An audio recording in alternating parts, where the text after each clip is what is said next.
नमस्कार दोस्तों, स्वागत है आप सभी का आपके अपने YouTube channel study centre Phefana पर। आज से हम लोग जो हैं वो शुरू कर रहे हैं एक नई सीरीज़, जिसमें हम लोग रीट के जितने भी पीछे पेपर हुए यानी 2011, 12 में, 15 में, 16 में, 17 यानी जितने भी पुराने पेपर हुए हैं सभी का हम लोग मैथ का जो पार्ट है उसका सॉल्यूशन करेंगे। मैथ के पार्ट में किस प्रकार के क्वेश्चन आए हैं और उन्हें सोल्व करने का तरीका क्या होना चाहिए वो हम लोग इन्हीं वीडियो में सीखेंगे। तो आज हम लोग शुरुआत करते हैं 2011 के रीट के पेपर से। 2011 के रीट के पेपर में दोस्तों जैसे मैथ में दो पार्ट होते हैं, यानी मैथ में क्वेश्चन जो है वो 30 होते हैं और 30 क्वेश्चन में आप देखेंगे भी कुछ क्वेश्चन जो है वो मैथ के आते हैं और कुछ क्वेश्चन जो है वो शिक्षण विधियों के आते हैं। लेकिन 2011 रीट के पेपर में 30 के 30% जो हैं वो केवल और केवल मैथ के ही थे, यानी उसमें शिक्षण विधियों के प्रश्न नहीं थे। तो हम लोग आज शुरू करेंगे जो 2011 का रीट का पेपर जो है उसका मैथ का पार्ट जो है उसका सॉल्यूशन। तो चलिए शुरुआत करते हैं सबसे पहले क्वेश्चन से। पहला क्वेश्चन आप लोगों को स्क्रीन पर दिखाई दे रहा है। क्वेश्चन में हमें दिया है भी निम्नलिखित चार संख्याओं को अवरोही क्रम में जचाइए, यानी अवरोही क्रम में। अवरोही क्रम क्या होता है? Ascending order. इंग्लिश में ध्यान रखना, यदि आप लोगों को हिंदी में याद नहीं रहता है तो इंग्लिश में रखो। असेंडिंग मतलब बढ़ता हुआ क्रम, यानी सबसे पहले छोटी संख्या लिखी जाएगी, बाद में बड़ी संख्या लिखी जाएगी, ठीक है। और दूसरा होता है आरोही क्रम। आरोही यानी डिसेंडिंग ऑर्डर। डिसेंडिंग यानी सबसे पहले बड़ी संख्या उसके बाद में छोटी संख्या, ठीक है। तो हमें डिसेंडिंग ऑर्डर में इन संख्याओं को जचाना है अवरोही क्रम में, ठीक है। तो संख्याएं क्या दी है? 42,03,567। पहली संख्या क्या है? 42,03,567 है, ठीक है। दूसरी संख्या है अपने पास 42,03,657। फिर है 42,03,756 और फिर है 42,03,675। तो इन संख्याओं को हमें जो है वो अवरोही क्रम में यानी डिसेंडिंग ऑर्डर में हमें व्यवस्थित करना है, ठीक है। तो डिसेंडिंग ऑर्डर है, इसका मतलब सबसे पहले बड़ी संख्या आएगी। तो यहां तक देखो इतना भाग जो है इसमें सभी संख्याएं बराबर हैं, ठीक है ना। अब आगे वाली संख्या देखो, तो सबसे बड़ी संख्या ये होगी, ये नंबर 1 पर आएगी, ठीक है। उसके बाद दूसरे नंबर पर ये संख्या आएगी, ठीक है ना। फिर ये संख्या और फिर ये अपने पास 4।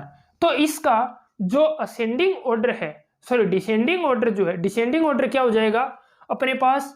3, फिर 4 और उसके बाद 2 और फिर 1 नंबर, ठीक है। तो यानी ऑप्शन नंबर बी जो है वो करेक्ट होगा। ऑप्शन नंबर बी क्या होगा? करेक्ट होगा, ठीक है। तो चलिए अब बढ़ते हैं नेक्स्ट क्वेश्चन, क्वेश्चन नंबर 2 की ओर। क्वेश्चन नंबर 2 में हमें दिया है भी 1 करोड़ बराबर है, यानी 1 करोड़ किसके बराबर है? ऑप्शन में देखिए आप, हमें दिया है 100 लाख के बराबर है। ऑप्शन नंबर बी है 1000 लाख के बराबर है। ऑप्शन सी में हमें दिया है 10 लाख के बराबर है, या फिर डी है 100,000 के बराबर है, ठीक है ना। तो आप लोग इसका आंसर बताइए। देखिए 1 करोड़ तो हम जानते हैं भी में संख्याओं का लिखने का तरीका क्या होता है? हम लिखते हैं इकाई, दहाई, सैकड़ा, हजार, 10,000,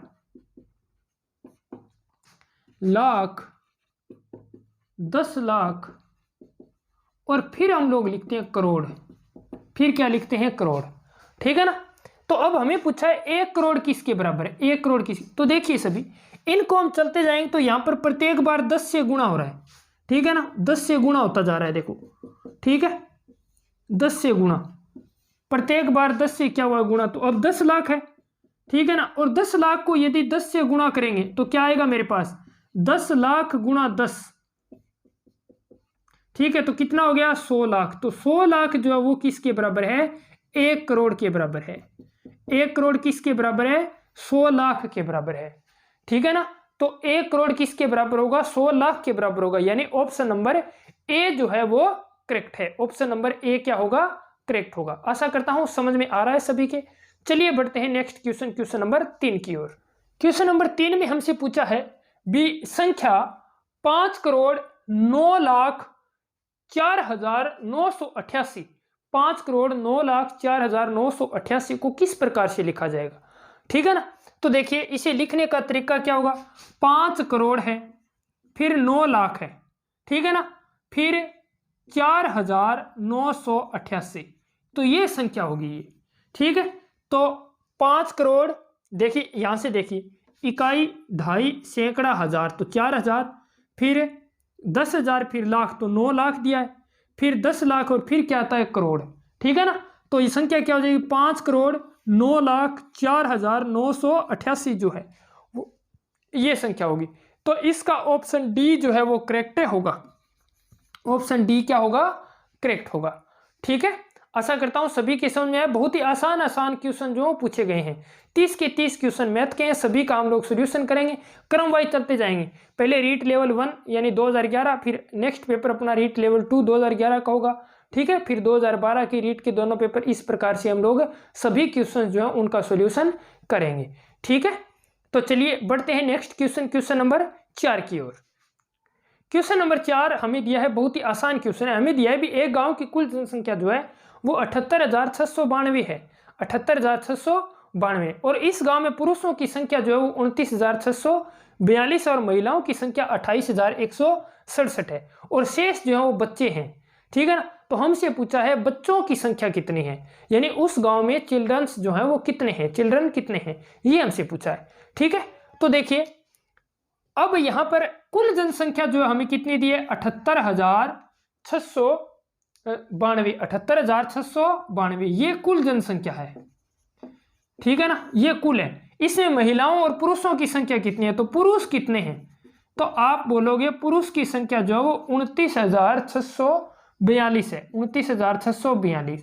महिलाएं कितनी हैं, तो आप कहोगे महिलाओं की संख्या है 28,167, ठीक है ना। इनको जोड़ देता हूं मैं, तो ये आ जाएगा महिला और पुरुष की कुल संख्या, ठीक है। तो 2 और 7 9, 6 और 4 10, 7 और 1 8, 9 और 8 17, ठीक है, और 2 और 2 4 और 1 5, यानी 57,809 जो है वो महिला और पुरुष हैं। अब शेष क्या है, बच्चे, तो बच्चों की संख्या कितनी हो जाएगी, तो बच्चे कितने हैं फिर, तो बच्चे बराबर होंगे 78,692 में से इनकी संख्या घटा देंगे, यानी 57,809 मैंने घटा दिया, ठीक है। 57,809 यदि मैं घटाऊंगा तो मेरे पास कितना आएगा, यहां से देखो 12 में से 9 गए 3, ये आ जाएगा 8, इधर 16 में से 8 गए 8, 0 और 2, यानी 20,883, 20,883, ऑप्शन नंबर ए जो है वो क्या हो जाएगा, करेक्ट हो जाएगा, ठीक है। तो उस गांव में बच्चों की संख्या कितनी है, 20,883, यानी जोड़ और घटाव है, आसान क्वेश्चन है बिल्कुल, ठीक है। चलिए बढ़ते हैं नेक्स्ट क्वेश्चन, क्वेश्चन नंबर 5 की ओर, ठीक है। क्वेश्चन नंबर 5 आप लोगों को स्क्रीन पर दिखाई दे रहा है। क्वेश्चन में हमें दिया है भी शून्य में 60 का भाग दिया जाए, यानी शून्य है और उसमें कितने का भाग देना है, 60 का। 60 का भाग देने पर भाज्य, भाजक, भागफल और शेषफल क्या होंगे, भाज्य, भाजक, भागफल और शेषफल, ये होते क्या हैं, ये सभी होते क्या हैं। देखिए हमसे पूछा है भी शून्य में कितने का भाग देना है, 60 का, ठीक है ना। तो ये शून्य जो है वो भाज्य है, शून्य क्या है, भाज्य, ठीक है ना, याद रखना। ये 60 जो है वो क्या है, भाजक है, 60 क्या है, भाजक, ठीक है। और 60 का भाग दें और शून्य में जो संख्या आएगी यहाँ पर, ठीक है, यहाँ पर जो मान आता है उसे हम लोग बोलते हैं भागफल, उसे क्या बोलेंगे, भागफल, और जो शेष बचता है वो शेषफल, आपको पता ही है, ठीक है ना। तो ये होता है अपने पास। तो एक प्रमेय लिखी जाती है इस आधार पर, प्रमेय मैं यहाँ पर लिख देता हूं, भाज्य जो होगा, भाज्य किसके बराबर होगा, भाजक गुणा भागफल और फल से शेषफल होता है, ये याद रखना सभी, ठीक है ना, ये याद रखना ये प्रमेय। तो अब इस क्वेश्चन का हल हम लोग कर रहे हैं, ठीक है ना, इस क्वेश्चन का हल करें। तो यहां पर भाज्य क्या है, 0, भाज्य कितना है, 0 है, ठीक है। फिर भाजक कितना है, 60, भाज्य, उसके बाद क्या पूछा है हमसे, भाजक पूछा है, तो भाजक कितना है, 60। अब देखो 0 में 60 का भाग देंगे तो क्या आएगा, भागफल क्या आएगा, 0 आएगा, ठीक है ना। तो भागफल क्या है, 0, 60 को 0 से गुणा किया 0 आ गया, तो शेषफल भी क्या होगा, फिर 0 होगा। तो ये आंसर अपने पास आ जाएगा, यानी भाज्य 0 है, भाजक 60 है, भागफल और शेषफल भी क्या है, 0 है। तो ऑप्शन नंबर ए जो है वो क्या हो जाएगा, करेक्ट हो जाएगा, ऑप्शन नंबर ए जो है वो क्या है, करेक्ट है। आशा करता हूं सभी के समझ में आई है ये बात, ठीक है ना। चलिए बढ़ते हैं नेक्स्ट क्वेश्चन नंबर 6 की ओर। क्वेश्चन नंबर 6 में हमसे पूछा है भी 25 पैसे के 15 सिक्कों का मान बराबर है, यानी किसके बराबर है।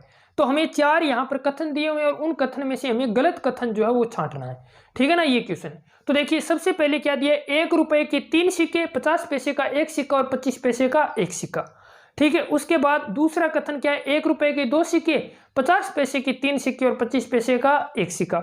उसके बाद 1 रुपए के 3 सिक्के और 25 पैसे के 3 सिक्के, उसके बाद हमें दिया 1 रुपए के 3 सिक्के और 25 पैसे के 2 सिक्के, ठीक है ना। ये अपने पास है। अब देखो मैं यहाँ पर आप लोगों को बहुत ही आसान तरीके से बताऊं कौन सा कथन गलत है, ठीक है ना। जैसे आप तो ऑप्शन से ही छांट सकते हो इसे वैसे तो, ठीक है, लेकिन मैं जेन्युइन तरीका बताता हूं। देखो 25 पैसे के 15 सिक्के हैं तो कुल पैसे कितने हो गए, तो इनको गुणा करेगा तो आपके पास आएगा 375 पैसे।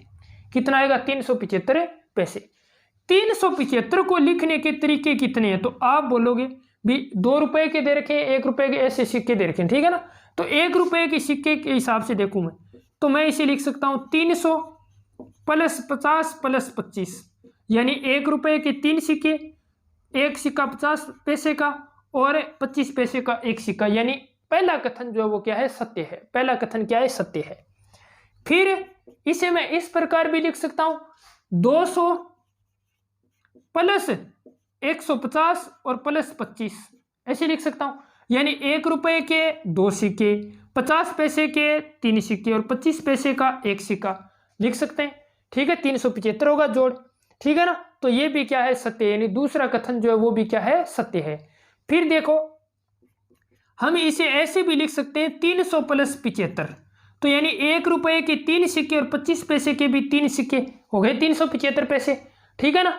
तो ये भी कथन क्या है, सत्य है, ठीक है। तो अब बचा कौन सा, चौथा, यानी 1 रुपए के 3 सिक्के, तो पैसे कितने हुए 300 प्लस 25 पैसे के 2 सिक्के, यानी कितने पैसे हुए 50 पैसे, तो टोटल कितने हुए 350। लेकिन हमें बनाने कितने 375, तो बराबर नहीं है। इसका मतलब कथन नंबर 4 जो है वो क्या है, असत्य है। तो ऑप्शन डी इसका क्या हो जाएगा, करेक्ट हो जाएगा।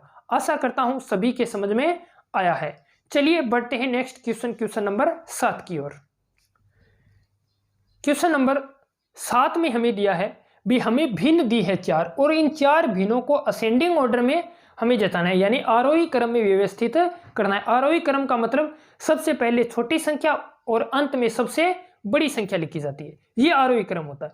तो हमें भिन्न क्या क्या दिए हैं वो देखो, हमें दिया है 2/9, उसके बाद है 5/8, उसके बाद 1/3 और उसके बाद है 3/4, ठीक है ना। सबसे पहले यहां पर देखो अंतर कितना है, तो अंतर कितना है, यहां पर 7 का अंतर है, यहां पर 3 का अंतर है, यहां पर 2 का अंतर है और यहां पर है आप बोलोगे 1 का अंतर। तो यहां से मैंने ये निकाल लिया भी सबसे बड़ी भिन्न कौन सी है और सबसे छोटी भिन्न कौन सी है, ठीक है ना। अंतर जितना ज्यादा होगा वह भिन्न उतनी ही छोटी होगी। तो अंतर सबसे ज्यादा इसमें है तो ये सबसे छोटी है, सबसे छोटी, ठीक है ना।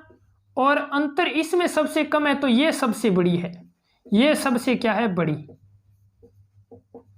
बात क्लियर है नहीं, ये सबसे पहले आएगी, ये सबसे अंत में आएगी, तो आप ऑप्शन छाट सकते हो, ठीक है भी सबसे पहले और सबसे अंत में। तो इस हिसाब से ऑप्शन नंबर ए जो अपना करेक्ट हो जाता है। फिर सही व्यवस्थित तरीका देखें तो अब इन दोनों में आपको कंफ्यूजन होगा। इन दोनों को देखो तिरछा मल्टीप्लाई करो ऐसे, ठीक है ना, तिरछा मल्टीप्लाई करना है। तो इन दोनों को मल्टीप्लाई किया कितना आया 15, इन दोनों को मल्टीप्लाई किया कितना आया 8, ठीक है ना। तो अब इन दोनों में बड़ा किस तरफ आया, तो इस तरफ, तो ये भिन्न बड़ी है और ये वाली क्या है, छोटी। तो इनका व्यवस्थित क्रम जो है वो क्या हो जाएगा, 2/9, फिर 1/3, फिर 5/8 और फिर आ जाएगा अपने पास 3/4। ये क्रम जो है वो कौन सा क्रम है, आरोही क्रम है। ये कौन सा क्रम है, आरोही क्रम है, यानी असेंडिंग ऑर्डर है। आशा करता हूं सभी के समझ में आया है, ठीक है। इस पर अलग से वीडियो भी मैं बना दूंगा किस प्रकार से इनको असेंडिंग और डिसेंडिंग ऑर्डर में बनाते हैं, ठीक है। तो इस पर से क्वेश्चन जो हो पक्का परीक्षा में पूछा जाता है, हर बार रीट की परीक्षा में ऐसा क्वेश्चन आया है। चलिए बढ़ते हैं नेक्स्ट क्वेश्चन नंबर 8 की ओर। क्वेश्चन नंबर 8 में हमें दिया है भी 5 पेंसिलों का मूल्य 3 सही 3/4 रुपए है। 5 पेंसिलों का मूल्य कितना है? 3 सही 3/4 रुपए। तो हमसे पूछा है 2 पेंसिलों का मूल्य कितना हो। एक ही के नियम का क्वेश्चन है, बहुत ही आसान, ठीक है ना। 5 पेंसिल का मूल्य कितना है? तो आप बोलोगे 3 सही 3/4। यदि आप इसे पैसों में विभक्त करके यदि करो ना तो सही होगा, यदि पैसों में बांट के इसे करो, ठीक है। तो ये रुपए है तो इसे मैं पैसे बनाकर लिखूं, ठीक है ना। तो 3 रुपए के कितने पैसे हो गए? 300। 3/4 यानी 75 पैसे हो गए।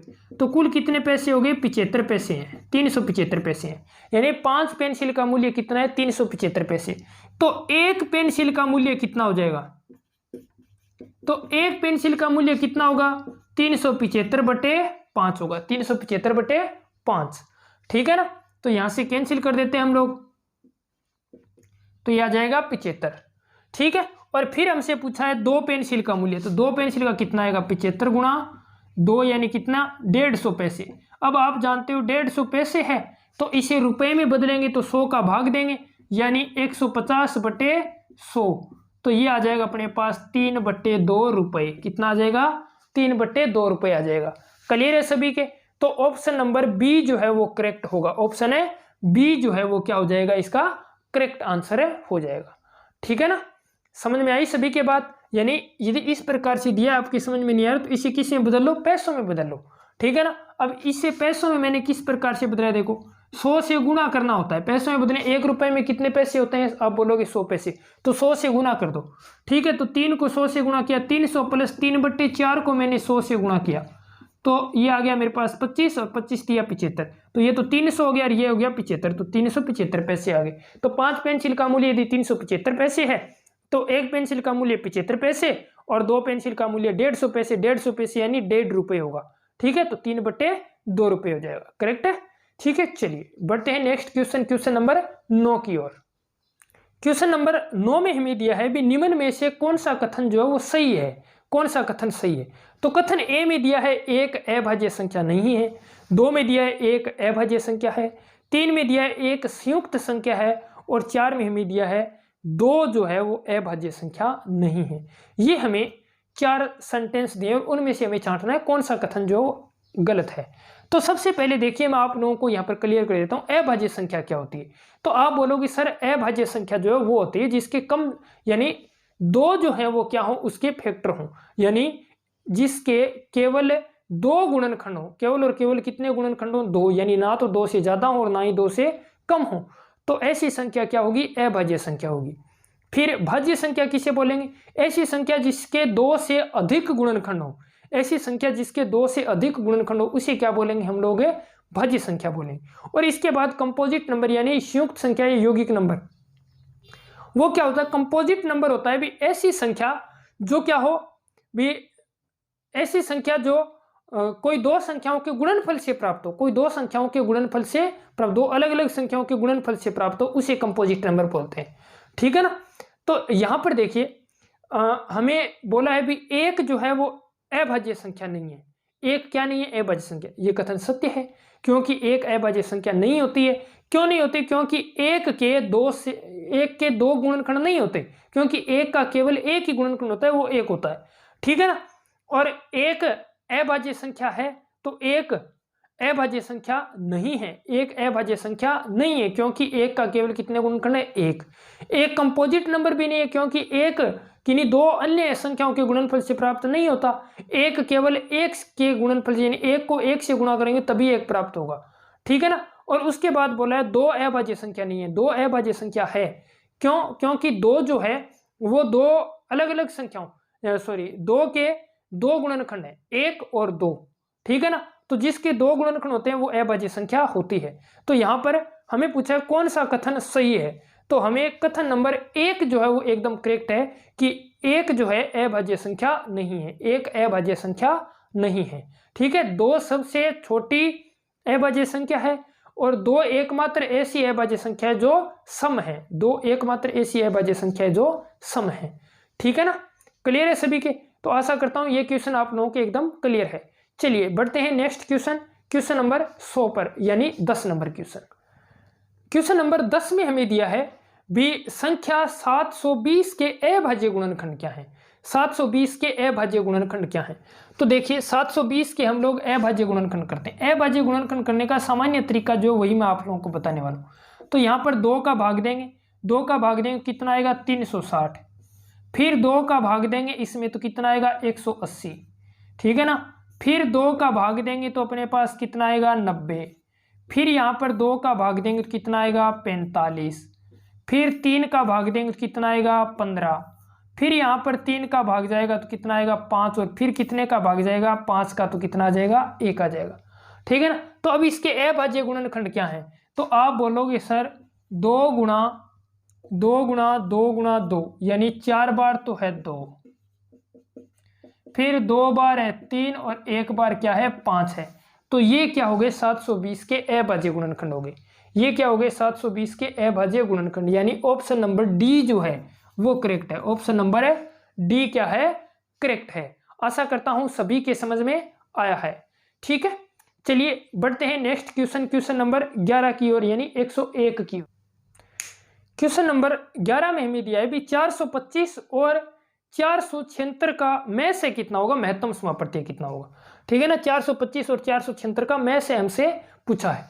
तो दोस्तों आप सभी जानते हैं में से क्या होता है। में से क्या होता है, वह बड़ी से बड़ी संख्या, वह बड़ी से बड़ी संख्या जिसका दोनों में भाग जाए, यानी दोनों संख्याओं में भाग जाए, ठीक है ना। यानी वह बड़ी से बड़ी संख्या जो दोनों का कॉमन फैक्टर है उसे बोला जाता है में से। और ले से क्या होता है, वह छोटी से छोटी संख्या जिसमें दोनों संख्याओं का भाग जाए, ठीक है ना। यहां पर जिसका और जिसमें का अंतर है, बड़ी से बड़ी जिसका भाग जाए, छोटी से छोटी जिसमें भाग जाए, ठीक है ना, ये ध्यान रखना। तो यहां पर हमसे में से पूछा, इसका मतलब हमें बड़ी से बड़ी ऐसी संख्या देखनी है जिसका 425 और 476 जो है वो दोनों में भाग जाता हो, ठीक है। तो ऑप्शन क्या क्या है आप देख लीजिए। ऑप्शन है 4, 5 और उसके बाद आपके पास है 17 और 51। सबसे पहले यहाँ पर ऑप्शन काटने का प्रयास कीजिए।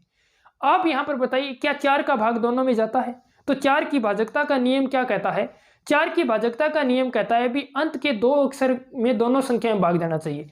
तो यहाँ पर 25 में 4 का भाग नहीं जाता, इसका मतलब 4 कॉमन फैक्टर नहीं है, 4 कॉमन फैक्टर नहीं है। इसके बाद 5 की बात करें तो 5 का भाजकता का नियम कहता है भी संख्या के अंत में 0 होना चाहिए या 5 होना चाहिए। अब 425 में तो 5 है लास्ट में इकाई का अंक, लेकिन 476 में 6 है, इसका मतलब इसमें भाग नहीं जाता। तो ये ऑप्शन भी क्या हो गया कट हो गया, ठीक है ना। फिर बचता है 17 और 51, इन दोनों में से देखना है। तो यहां पर देखिए भी 17 और 51 की बात करें तो 51 क्या है 17 गुणा 3 होता है, 17 गुणा 3 51 है, 17 गुणा 3 51 है। तो अब 3 का भाग इन दोनों संख्याओं में जाना चाहिए। तो अब 425 जो है वो ऐसी संख्या है जिसमें 3 का भाग नहीं जाता, 425 में 3 का भाग नहीं जाता, इसका मतलब है 51 जो है वो भी फैक्टर नहीं हो सकता। तो बचा कौन है 17। तो इस प्रकार से आप थोड़ा सा दिमाग लगाकर इसे हल कर सकते हैं। वैसे इसका जेन्युइन तरीका क्या होगा वो मैं आप लोगों को बताता हूँ। देखिए आप लोगों को करने होते हैं इसके फैक्टर, यानी 425 के अभाज्य गुणनखंड करो। तो अभाज्य गुणनखंड करेंगे तो सबसे पहले इसमें 5 का भाग देंगे, ठीक है ना। सबसे पहले किसका भाग जाएगा 5 का, तो 5 का भाग देंगे तो ये मेरे पास आएगा 85। फिर इसमें 5 का भाग देंगे तो कितना आएगा 17, और फिर 17 अभाज्य संख्या भाग दिया 1 आ गया, यानी 425 जो किसके बराबर है 5 गुणा 5 गुणा 17 के बराबर है, ठीक है। फिर 476 के अभाज्य गुणनखंड करें, 2 का भाग दिया, 2 का भाग देंगे तो कितना आएगा यहाँ पर, तो आप बोलोगे ये आ जाएगा 2 3 8 238। फिर 2 का भाग देंगे तो ये आ जाएगा आपके पास 11 और 9 119, ठीक है ना। क्लियर है सभी के। फिर यहाँ पर भाग देंगे 7 का, ठीक है, 7 का भाग देंगे तो अपने पास आ जाएगा ये 17, और फिर कितने का भाग जाएगा 17 का 1 आ जाएगा। तो 476 किसके बराबर हुआ, तो आप बोलोगे 2 गुणा 2 गुणा 7 गुणा 17 के बराबर हुआ, 7 गुणा 17 के। तो यहाँ पर कॉमन फैक्टर क्या है, तो कॉमन क्या है 17, कॉमन क्या है 17 है। तो यानी इनका HCF जो है HCF ऑफ 425 और 476 जो किसके बराबर होगा 17 के बराबर होगा। इस तरीके से ये जेन्युइन तरीका है, सामान्य तरीका है। और वो जो तरीका मैंने बताया था वो दिमाग से यानी ट्रिक का मेथड है, ठीक है। ऑप्शन से किस प्रकार से क्वेश्चन को हल किया जाता है वो तरीका है। ठीक है, आशा करता हूं सभी के समझ में आया है। चलिए बढ़ते हैं नेक्स्ट क्वेश्चन नंबर 12 की ओर।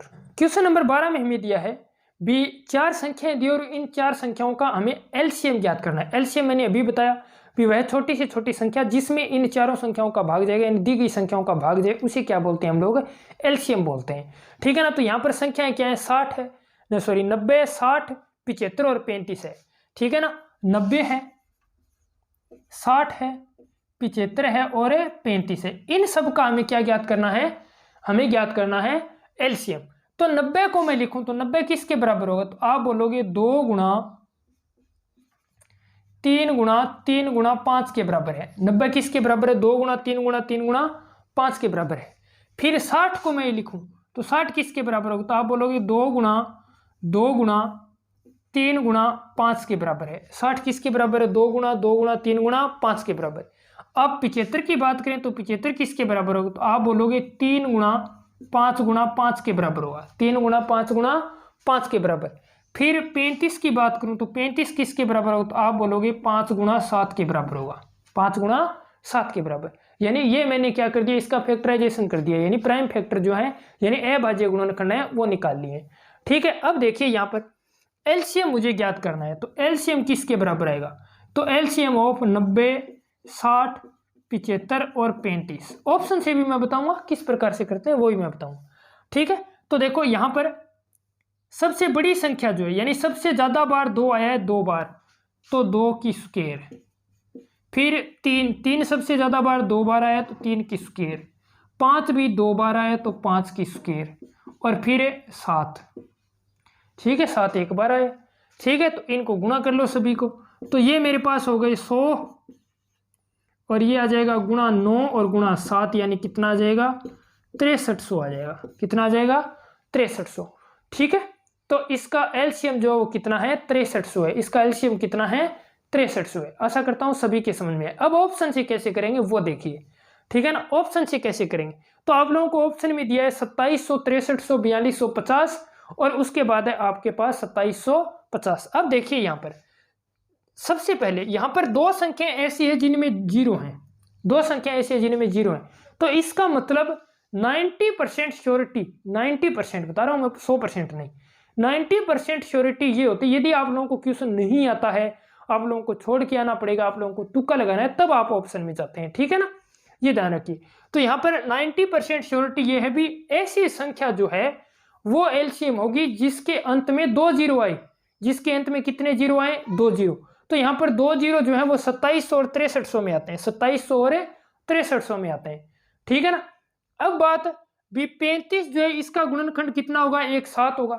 अब 7 का भाग 27 में नहीं जाता, 7 का भाग 27 में नहीं जाता, तो बचता कौन है, केवल 6300, और वही इसका क्या होगा, आंसर होगा, यानी एलसीएम में होगा। क्लियर है सभी के। ठीक है, चलिए बढ़ते हैं नेक्स्ट क्वेश्चन नंबर 13 की ओर, यानी 103 नंबर क्वेश्चन पर। क्वेश्चन नंबर 103 में हमें दिया है भी एक मकान की पुताई 5 व्यक्ति 8 घंटे प्रतिदिन काम करते हुए 3 दिन में पूरा कर देते हैं, तो एक व्यक्ति 4 घंटे रोज काम करके उस काम को कितने दिनों में पूरा करेगा। तो ये भी एक एक नियम का ही क्वेश्चन है। ठीक है ना।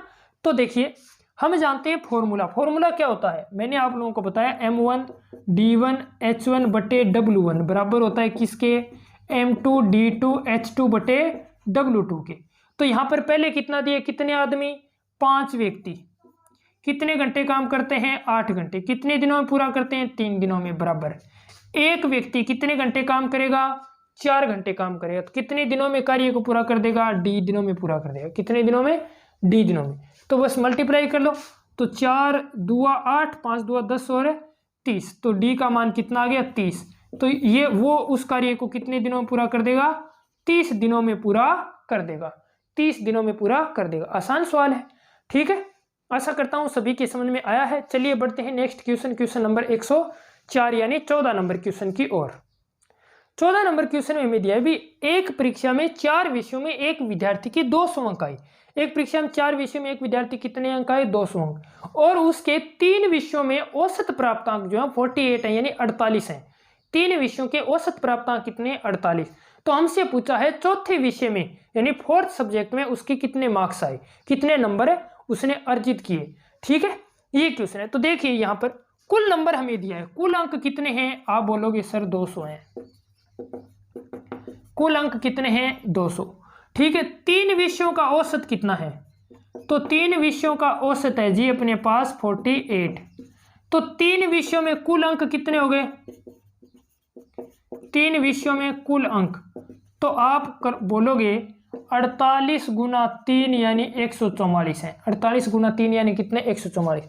तो चौथे विषय के अंक कितने हो जाएंगे, तो चौथे विषय में अंक, तो आप क्या बोलोगे 200 माइनस 144 यानी कितने नंबर आए जी, 56 नंबर आए। कितने नंबर आए, 56 नंबर। तो चौथे विषय में कितने नंबर हैं, 56। इसका दूसरा तरीका भी है, वो मैं बताना चाहूंगा। ठीक है ना, देखो 204 में आए तो औसत कितना हुआ, तो आप बोलोगे सर औसत हो गया 50/4, सॉरी 200/4 यानी कितना हो गया 50। औसत कितना हो गया 50 हो गया, आप यही बोलोगे। ठीक है, और 50 औसत है तो सभी विषयों में यानी 4 विषय हैं 50-50 नंबर आने चाहिए। चारों विषयों में कितने कितने नंबर आने चाहिए, 50-50। लेकिन 3 विषयों में कितने नंबर आए, 48-48। तो कितने कम रह गए, 2 ये और 2 ये, यानी कितने कम रह गए, 6। तो इसमें 6 ज़्यादा आएंगे, तो 6 ज़्यादा आएंगे तो कितने हो गए, 56। ठीक है, इस तरीके से भी आप कर सकते थे, ये दिमाग में करने का तरीका है। ठीक है ना, दिमाग में ये आप इस तरीके से इसे कर सकते हैं। चलिए बढ़ते हैं आज के लास्ट क्वेश्चन, यानी इस पेपर को मैंने 2 भागों में विभाजित किया है। ठीक है ना, क्योंकि इसमें क्वेश्चंस की संख्या ज़्यादा है, तो 15 क्वेश्चन इस वीडियो में, 15 क्वेश्चन आगे वाले वीडियो में। ठीक है, फिर बाकी जिसमें भी मतलब ये रहेगा 30 क्वेश्चन पूरे के पूरे मैथ के हैं, तो उसे हम 2 भागों में डिवाइड करेंगे, बाकी जो है वो हम लोग एक ही वीडियो में कवर करते हुए चलेंगे।